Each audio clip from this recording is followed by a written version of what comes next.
नमस्कार दोस्तों। आज हम बात करेंगे कि शास्त्री जी की मौत से किसका फ़ायदा।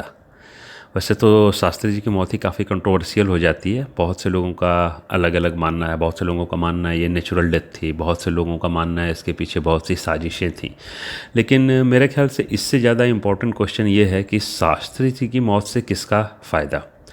अगर हम इसको समझने की कोशिश करें तो ये बड़ी आसानी से समझा जा सकता है कि शास्त्री जी की मौत अगर नेचुरल नहीं थी तो वो किसके लिए बेनिफिशियल थी, उससे कौन फ़ायदा उठा रहा था। इसको समझने के लिए हमें थोड़ा सा हिस्ट्री में पहले चलना पड़ेगा। थोड़ा सा हमें हिस्ट्री की पुरानी चीज़ों की ओर चलना पड़ेगा और बड़े देश और बड़े बिग गन जिसे इंग्लिश में हम कहते हैं वो इसके पीछे क्या खेल था और क्या उनका अपना हित था उसको समझना होगा। सबसे पहले हम पहुंचते हैं भारत की आज़ादी के पहले, जब भारत पे ब्रिटेन का राज था, एक इम्पीरियलिस्ट पावर जो हमारे ऊपर राज कर रहा था। उसी समय एक और साम्राज्यवादी ताकत उभरने की कोशिश कर रही थी। उसका नाम था सोवियत संघ। सोवियत संघ में कम्युनिस्ट रूलर थे और सोवियत संघ भी एक इम्पीरियलिस्ट पावर बनना चाहता था, इंग्लैंड की तरह, फ्रांस की तरह वो भी अपने आप को फैलाना चाहता था, वो भी पूरे वर्ल्ड पर राज करना चाहता था। हाँ, ये एक अलग बात है कि उसने अपने राज करने के लिए शब्दों में हेर फेर कर दिया। अब वो जो है इम्पीरियलिज्म की जगह कुछ और शब्दों का यूज करते थे, उसको क्रांति बता देते थे, लेकिन उनका सोच वही थी। वो दूसरे देश में अपनी पपेट गवर्नमेंट बैठाना चाहते थे और सबसे पहले उन्होंने अपनी निगाहें उन देशों की ओर लगाईं जो उन्हें लगता था कि 20 या 25 साल बाद आज़ाद हो जाएंगे। तो वहाँ वो पहले ही से अपनी पपेट गवर्नमेंट लाने के, अपने लोगों को लाने के चक्कर में लगे रहे।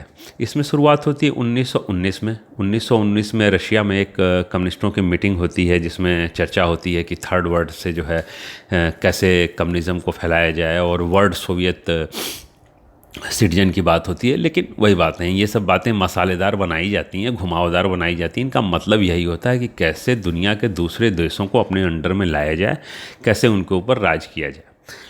उसके बाद 1920 में एक मीटिंग होती है। ये मीटिंग में दुनिया भर के कम्युनिस्ट जो होते हैं हिस्सा लेते हैं और इस मीटिंग में सीधे सीधे बात की जाती है। बिल्कुल एक तरह से जैसे आज हम देखते हैं कि इस्लामिक टेररिस्ट और आईएसआईएस और इस तरह के आतंकवादियों की मीटिंग होती है और हथियार हिलाए जाते हैं, हथियार लहराते हुए, और बात की जाती है मार देंगे पीट देंगे। वैसे ही कुछ बात 1920 में यहाँ पे की जाती है कि पूरी दुनिया में कम्युनिस्ट का राज लाना है। हथियार लहराए जाते हैं कि किसी भी तरह से ले आएंगे, कुछ भी करेंगे, लेकिन दुनिया को अपना गुलाम बनाएंगे। और उसके बाद 1925 में भारत की कम्युनिस्ट पार्टी की स्थापना रूस में 1925 में होती है। लेकिन सोवियत संघ को ऐसा लगता है कि भारत की कम्युनिस्ट पार्टी कुछ कर पा नहीं रही है, भारत में उसका कोई बहुत ज़्यादा लोगों के बीच में कोई पैठ है नहीं, तो वो एक और दांव चलती है। 1927 में ब्रसल्स में कम्युनिस्टों की मीटिंग होती है और वहाँ पे नेहरू जी को एज ए प्रेसिडेंट शो किया जाता है। तो अब जब हम गौर करेंगे कि इसमें नेहरू जी के लिए प्रेसिडेंट वर्ड यूज करना, तो हमें समझ में कहीं ना कहीं आने लगता है कि एक बड़े गेम की, बड़े खेल की शुरुआत 1927 में भारत की आज़ादी से 20 साल पहले ही हो चुकी थी। उसके बाद 1930 के लगभग नेहरू रूस जाते हैं, सोवियत संघ जाते हैं और मोतीलाल भी उनके साथ जाते हैं। उसके बाद धीरे धीरे धीरे धीरे भारत में कम्युनिस्टों का अफेक्ट बढ़ने लगता है। एक बात मेरे आज तक समझ में नहीं आई कि कोई भी आदमी झूठ कब बोलता है, जब उसका कोई फ़ायदा हो, और कोई आदमी पूरे देश से झूठ कब बोलता है, जब उसका कोई बहुत बड़ा फ़ायदा हो। सोवियत संघ में जब किसान मजदूर गरीबी में मर रहे थे, खाने को अनाज नहीं था, लाखों करोड़ों लोग भूख से सड़कों पे मर रहे थे, इसकी फ़ोटोग्राफ्स अवेलेबल है। बाद में तो खैर वहाँ पे म्यूजियम भी कई बने हैं इस बारे में बताने के लिए, लेकिन उस समय भी ये बातें साफ थीं कि खाने को अनाज नहीं है, मजदूरों के पास काम नहीं है। बहुत से गाँवों में, और ये इक्का दुक्का केस नहीं थे, हज़ारों की संख्या में ऐसे बहुत से गांव थे जहां लोग अपने मरे हुए परिवार के सदस्य को खा के जिंदा रहने की कोशिश कर रहे थे। जो भूख से, गरीबी से मर गया था, उसको खा के लोग सोच रहे थे किसी तरह काम चल जाए। इसकी फ़ोटोग्राफ्स भी अवेलेबल है। ऐसे सोवियत संघ की वीरदावली गाना, उसके रोमांटिसाइज़ करना और ये बताना कि सोवियत संघ में मजदूर और किसान बड़े खुश हैं, और इसके पीछे कुछ न कुछ खेल चल रहा था, कुछ न कुछ कहानी थी। क्योंकि एक आदमी नेहरू पूरे देश से झूठ बोल रहा था कि मैं सोवियत संघ होके आया हूँ, वहाँ किसान बड़े खुश हैं, मजदूर बड़े खुश हैं। ये झूठ क्यों बोला जा रहा था? अगर हम थोड़ी देर के लिए ठंडे दिमाग से सोचें कि ये झूठ क्यों बोला जा रहा था और इससे किसका फ़ायदा था, तो हमें आगे की चीज़ें समझने में बड़ी आसानी होगी। खैर, उसके बाद एक प्रोसेस चलता है, फिर देश की आज़ादी का समय हो जाता है, और अनफॉर्चुनेटली, या यहाँ पे ये भी ध्यान देने वाली बात है कि ऐसा कैसे होता है, देश में एक नेशनलिस्ट सुभाष चंद्र बोस की रहस्यमय डेथ हो जाती है। 1950 तक आते आते पटेल भी नहीं रहते। सुभाष चंद्र बोस के बाद सबसे बड़े राष्ट्रवादी, उनकी भी अचानक डेथ हो जाती है। और उसके बाद से कम्युनिस्टों के खेलने के लिए रशियन इम्पेरियलिज्म जो रशियन इम्पेरियलिस्ट थे, उनके खेलने के लिए भारत एक खुला मैदान हो चुका होता है। वो अपनी पपेट गवर्नमेंट और जैसे भी अपने देश के फ़ायदे के लिए कुछ भी यहाँ कर सकते थे, और उन्होंने किया भी। 1950 के बाद हम देखते हैं, 1950 से पहले तो सरदार पटेल जो हैं, उन्होंने कई बार नेहरू को वार्न करने की कोशिश की, बहुत से आर्टिकल लिखे, नेहरू को चिट्ठियाँ लिखी, वो बार बार समझाने की कोशिश कर रहे थे कि कम्युनिस्ट इम्पेरियलिज्म जो है ये ब्रिटिश, अमेरिकन या फ्रांस से दुनिया के किसी भी इम्पेरियलिस्ट पावर से कम 10 गुना ज़्यादा खतरनाक है, क्योंकि ये आइडियोलॉजी बेस है, इसका तरीका दूसरा है, या कम से कम उतना तो खतरनाक है ही है जितना ब्रिटिश इम्पेरियलिज्म पावर था, क्योंकि वो हमारे लिए कहीं से भी फ़ायदेमंद नहीं है। एक सांपनाथ, एक नागनाथ, इंग्लैंड को ख़राब बताना, और उसके बाद से उन हत्यारों के पास चले जाना जो अपने देश में लाखों करोड़ों लोगों का मर्डर कर दे रहे थे, वो आप दूसरे देश वाले क्या लोगों को क्या समझेंगे। लेकिन नेहरू आज़ादी के बाद एक अपने आप को सुपरमैन समझने लगे थे। उनको लगता था कि दुनिया में जितने बड़े इशू हैं वो उन्हीं के लिए छोड़ दिए गए हैं सॉल्व करने के लिए, चाहे वो भारत से कोई मतलब रखते हों चाहे ना मतलब रखते हों। और नेहरू का ये क्वालिटी डिसक्वालिटी सोवियत्स को बहुत काम आने वाली थी, क्योंकि वो वर्ल्ड लेवल पे अपनी बात नेहरू के थ्रू वर्ल्ड स्टेज पे या कहलवाने की क्षमता रखते थे। और नेहरू को सुपरमैन बनने की का जो सपना था वो बहुत था। कभी वो न्यूक्लियर डिसआर्मामेंट में कूद जाते थे, जिसे हमारा मतलब ही नहीं है दुनिया में, परमाणु बम हमारे पास तब था भी नहीं, और वो अमेरिका और रूस का मसला था, लेकिन नेहरू उस पर भी एडवाइस देते थे। वो हर जगह के चैम्पियन थे, यूएन के भी चैम्पियन थे, ह्यूमन राइट के भी चैम्पियन थे। जिन इशू से हमें कोई लेना देना नहीं था, भारत नया नया आज़ाद हुआ था, हमारी अपनी प्रॉब्लम थी, उसको दूर करने की जगह वो बार बार नेशनलिज्म को छोटा बताते थे और कहते थे ये बाउंड्रीज में रहने जैसी बातें हैं। और बिना मतलब के, मैं दोबारा जोर दे के कहना चाहूँगा, बिना मतलब के, क्योंकि हमारा कोई मतलब नहीं था। रशिया और यूएस में अगर स्ट्रगल चल रहा है, उनके लिए न्यूक्लियर आर्म्स जो हैं इंपॉर्टेंस रखते हैं कि यहाँ होने चाहिए नहीं होने चाहिए, उनका मसला था। यूएनओ, हर जगह हम अपने आप को सुपरमैन बनने की जगह फंसा देना और देश का हित न देखना, पटेल की कोई बात न सुनना। लेकिन सपना एक दिन तो टूटता ही है। जल्द ही नेहरू का भी सपना टूटा जब चाइना ने भारत पे अटैक किया और रूस ने हमारे पीठ में खंजर भोंक दिया, क्योंकि सोवियत संघ सीधे सीधे दूर खड़ा हो गया। उसने कहा एक हमारा दोस्त है, एक हमारा भाई है, मैं इस झगड़े में नहीं पड़ सकता। और वेस्टर्न पावर जो हैं यूएस और यूरोपियन देशों में हमारे देश के ब्यूरोक्रेट्सों को दौड़ना पड़ रहा था, बेइज्जती हो रही थी। वो दौड़ दौड़ के जा रहे थे कि भारत फिर से चला जाएगा, हाथ से निकल जाएगा, आप कुछ मदद करिए। भिखारियों की तरह कटोरा लेके हम घूम रहे थे, और नेहरू का सपना टूट चुका था। और सुपरमैन बनते बनते नेहरू जो है वो एक कॉमन मैन भी नहीं रह गए थे। देश अपनी ज़मीन गंवा चुका था, देश अपनी इज्जत गंवा चुका था, और एक टूटा फूटा भारत का उन्होंने फिर से मॉरल उठाने की कोशिश ज़रूर की नेहरू ने, लेकिन वो उनकी गलतियाँ इतनी बड़ी थीं कि वो वापस नहीं आ सकती थीं। और उन्होंने उसके बाद स्पीच दी कि चाइना ने हमें अच्छा सबक दिया और वर्ल्ड पीस में बता दिया। कोई बात मायने नहीं रखती थी, न नेहरू अब दुनिया के लिए कोई मायने रखते थे। अब हम बात करते हैं शास्त्री जी के प्राइम मिनिस्टर बन जाने से किसका ज़्यादा नुकसान था, या शास्त्री जी के प्राइम मिनिस्टर बनने से सीधे सीधे किसके हितों पे कुठाराघात हो रहा था, किसके हित खराब हो रहे थे। तो सोवियत संघ द्वारा हमारे पीठ में छुरा घोंप देने की घटना के बाद हमारे जो संबंध थे सोवियत संघ से पहले जैसे नहीं रह गए थे, और शास्त्री जी अचानक से आते हैं। तो सोवियत संघ के साथ हमारे रिलेशन जब पहले जैसे नहीं रह गए हैं, सोवियत संघ को लगता है कि भारत में हमारे खिलाफ माहौल जो है वो निगेटिव जा रहा है। और बहुत से लोग इस पे भी क्वेश्चन उठा सकते हैं कि शास्त्री जी अचानक प्राइम मिनिस्टर बन गए, एक्सीडेंटल बन गए, जो भी हुआ ये एक अलग मसला है। शास्त्री जी के प्राइम मिनिस्टर बनने से शास्त्री जी न नेहरू की तरह सुपरमैन बनना चाहते थे, न शास्त्री जी दुनिया के किसी मसले पे ज़्यादा उलझना चाहते थे। शास्त्री जी एक प्योर सीधे साधे नेशनलिस्ट आदमी थे, जिन्हें हर जगह भारत का हित दिखाई देता था, और वो भारत के हितों से कभी समझौता नहीं कर सकते थे। भारत की आज़ादी के पहले से ही 1920 से 25 से जो ये कम्युनिस्ट इम्पेरियलिज्म जो है, साम्राज्यवादी शक्तियाँ स्ट्रांग हो रही थीं, उनके लिए बड़ी समस्या थी। दोनों तरफ समस्या थी। रूस के लिए भी समस्या थी कि वो अब एक उसकी भारत में छवि बनती जा रही थी कि उसने भारत की पीठ में छुरा भोंक दिया और अटैक के समय, चाइना अटैक के समय उसने हमारी हेल्प नहीं की।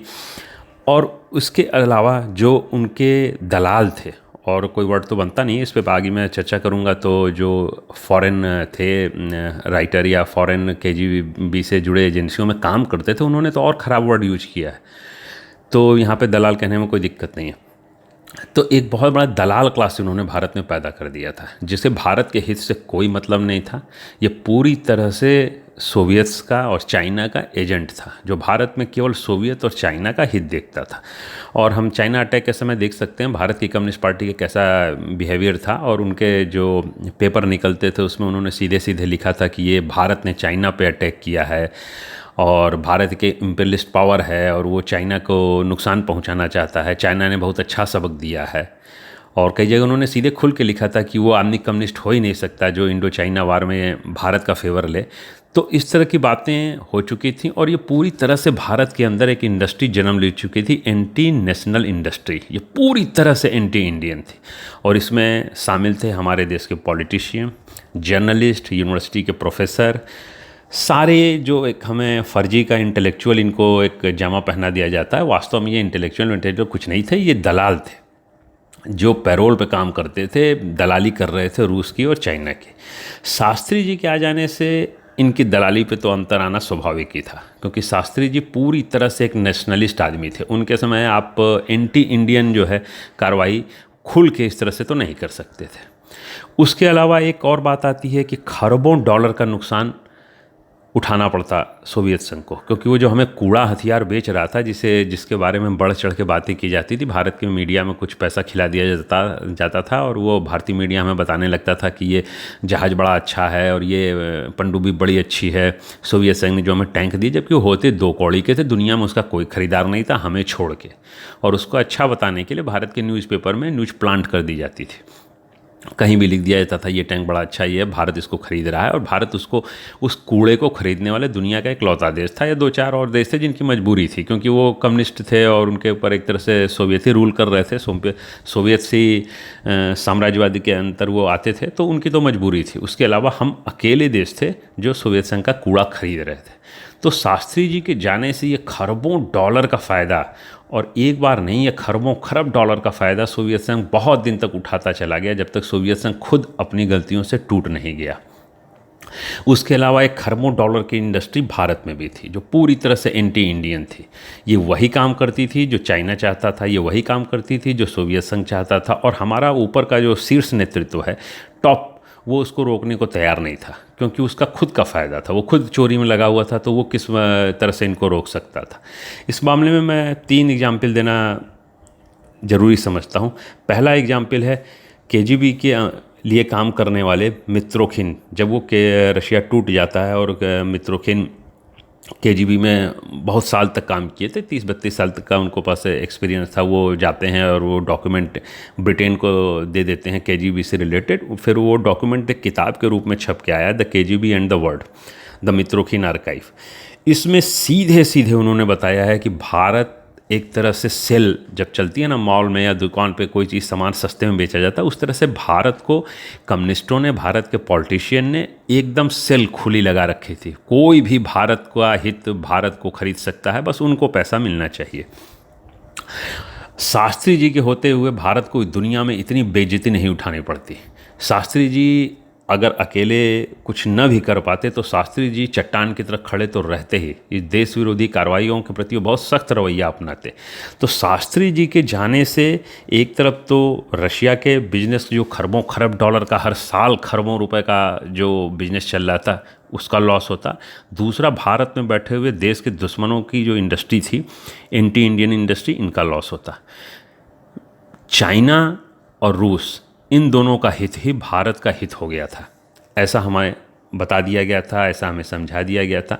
एक यूरी बेजमेनेव थे जो भारत में काफ़ी दिन रहे हैं, उनका वीडियो मेरे ख्याल से सबको देखना चाहिए, यूट्यूब पे पड़ा है, आप देखिए। उन्होंने इन भारतीयों के लिए जो चाइना और रूस के लिए काम कर रहे थे, सीधे सीधे वर्ड यूज किया है यूजफुल इडियट का। ये उनके लिए यूजफुल थे और थे इडियट, क्योंकि अपने देश से इन्हें कोई मतलब नहीं था। और भारत की मीडिया का तो कहना ही क्या, यूरी बेजमेनेव ने इनके लिए प्रेस्टिट्यूट वर्ड यूज किया है। इसीलिए मैंने कहा था जब मैंने दलाल वर्ड यूज किया कि मैं तो बहुत सभ्य भाषा में जो है शब्द इनके लिए यूज कर रहा हूँ। तो ये वो क्लास था जिसका शास्त्री जी के बनने के बाद शास्त्री जी सबसे बड़ा रोड़ा थे, शास्त्री जी सबसे बड़ा कांटा होते। अगर शास्त्री जी लंबे समय तक भारत के प्रधानमंत्री रहते, 10 साल 15 साल, जैसे उनकी लोकप्रियता बढ़ रही थी, तो ये इंडस्ट्री भारत में पनप ही नहीं पाई होती। इसके अलावा हम आगे बढ़ते हैं। KGB में काम कर चुके, जैसा मैंने आपको बताया, मित्रोखिन ने भारत के प्राइम मिनिस्टर तक पे इल्ज़ाम लगाए हैं कि भारत का प्राइम मिनिस्टर ऑफिस, भारत के प्राइम मिनिस्टर सीधे पैसा खाने में इन्वॉल्व थे। बीच में कोई नहीं था, वो सीधे पैसा बना रहे थे रूस से। और इसके अलावा एक एग्जाम्पल और देना चाहूँगा, एक किताब आई थी the state with in state. इसमें एक रशिया की बहुत जानी मानी जर्नलिस्ट ने KGB आर्काइव पे काम किया था और उसमें उन्होंने फाइल नंबर तक मेंशन किया है।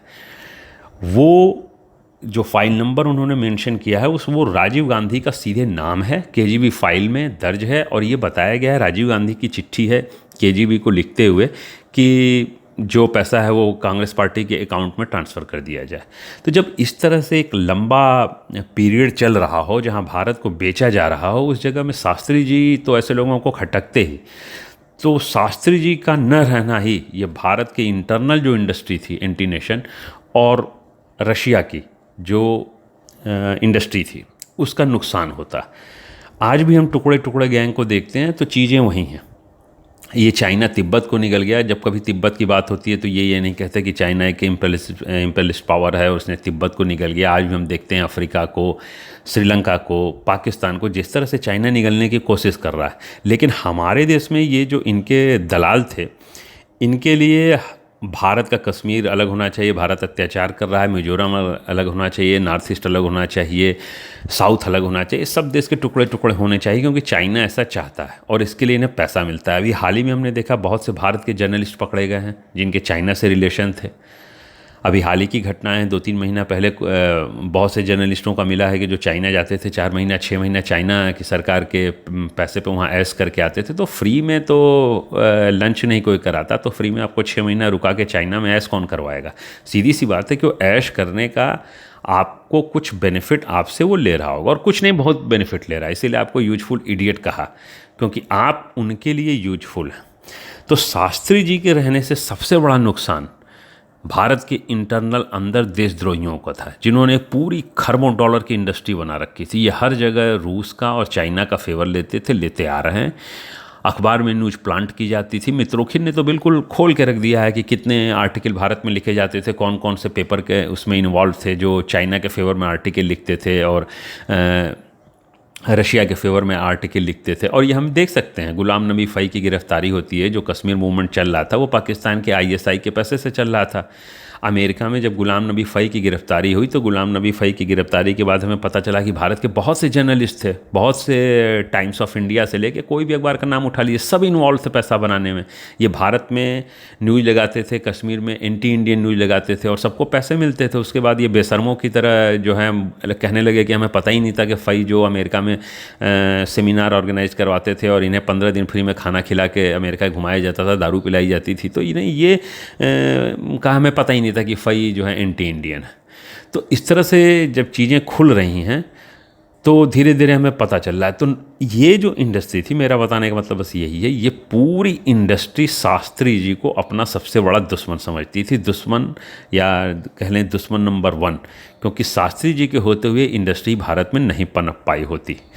अब शास्त्री जी होते तो इसको कैसे बैलेंस करते, या ये पूरा जो इन्होंने ताना बाना अपना बना रखा था 1920 से ही शुरू हो गया था, शास्त्री जी कितने दिन तक लड़ पाते, क्योंकि 50 साल 70 साल की भी बात नहीं है, अब धीरे धीरे 100 साल हो गए भारत में इनका जाल फैलाए हुए।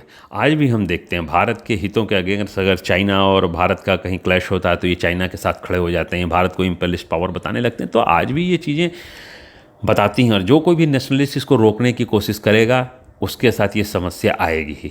लेकिन किसी भी नेशनलिस्ट को इससे उलझना ही पड़ेगा, क्योंकि अब हम रशिया टूट चुका है तो चलो रशिया का तो हमें पता चल जाता है, लेकिन चाइना, आज चाइना खड़ा है, भारत की मीडिया में पैसा लगाने के लिए खड़ा है। दुनिया भर की मीडिया में हम देख रहे हैं कि चाइना पैसा लगाता है, अपने फेवर में न्यूज़ छपवाता है। भारत में तो कहने की कोई बात ही नहीं है। जैसे रशिया टूटा तो हमें सच्चाई पता चली कि यहाँ पे क्या हाल था, यूजफुल इडियट और प्रोस्टिट्यूट जैसी बात होती थी। तो वही चाइना का हाल है। कल को अगर चाइना में कम्युनिस्ट गवर्नमेंट नहीं रहती है 10 साल 20 साल बाद, तो हमें पता चलेगा, तो हमारे पैरों तले ज़मीन ही खिसक जाएगी कि अरे ये तो रशिया से भी 100 गुना आगे बढ़े हुए थे, हर जगह पैसा खिला रहे थे। तो ये जो पूरी देशद्रोही गैंग थी, टुकड़े टुकड़े गैंग थी, इसके लिए शास्त्री जी एक बहुत बड़ा कांटा थे, दुश्मन थे।